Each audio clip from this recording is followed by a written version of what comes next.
Today at our church, it's the very first day of Sunday school for the year. And sadly, not everybody's going to be able to make it back this year to be able to join us. So each week, I'm going to go ahead and read the lesson that we are covering and post it on our Facebook page. So you can join us if you would like. And today, we're going to read the story of Daniel and the Lions by Joyce Davidson. A little girl named Alice had some favorite things to do. She liked to read of animals and spend time at the zoo. A Bible story Alice chose to read and read again was about a man named Daniel and some lions in a den. One night as she was reading, before she went to bed, an airmail bird brought her a note, and this is what it said.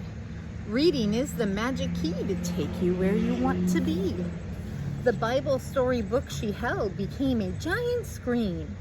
Alice walked on through to Bibleland and came upon this scene.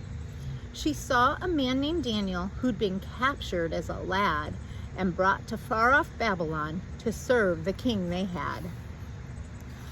Those people prayed to many gods, but 3 times every day, Daniel prayed to the one true God and followed in his way. A king named Darius ruled Babylon. His kingdom was so large and grand that he chose many leaders to help him rule his land.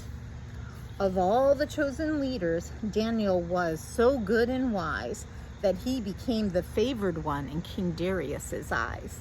The others envied Daniel. They were jealous as can be and tried to find some failings as they watched him carefully. They found nothing wrong with Daniel, but noticed that he prayed a lot. So they put their heads together and they came up with this plot.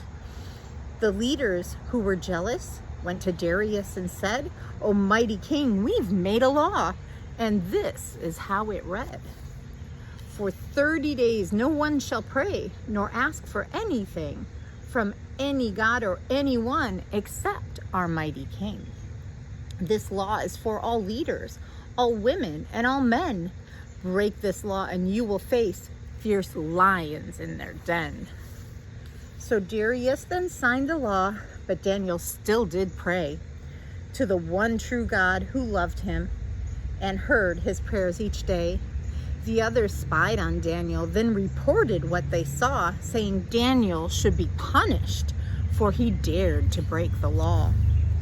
Now Darius loved Daniel, so he tried till nighttime came to find a way to change the law to which he'd signed his name. But the leaders then reminded him that this law was for all men, so Daniel must be thrown at once into the lion's den.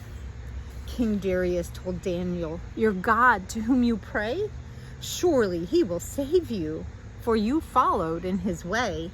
Then Daniel went into the den where the hungry lions stayed. A great big rock sealed off the den, and Daniel prayed and prayed. The lions walked around him. They showed their long, sharp claws, but Daniel kept on praying while they licked their hungry jaws. All night the king was worried, and when the morning came, he hurried to the lion's den and called out Daniel's name. "Daniel, Daniel, speak to me. Are you alive in there? Did the God to whom you pray keep you in his care?" Daniel answered, "Yes, my king. Though I was full of fright, God's angel closed the lion's jaws and kept me safe all night." The king was glad for Daniel. He took him out, and then he gathered Daniel's enemies and threw them in the den. The king then made a brand new law for everyone that day.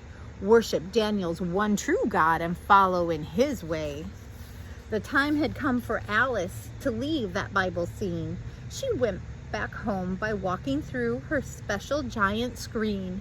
Then Alice thought of Daniel and how his faith stayed strong and how he trusted God above when trouble came along. Daniel followed God's command to worship him alone. So even in the lion's den, God's loving care was shown. When Alice said her prayers that night, in her heart she knew that God, who cared for Daniel, would always bless her too. For God's kingdom is forever. He saves the great and small. And best of all, as Alice knows, God loves us, one and all. The end. I hope you know that if you're ever in danger, all you need to do is pray, and God will come to your rescue. Have a wonderful day and have a blessed week. And remember to keep God first, because God always loves you. Bye-bye.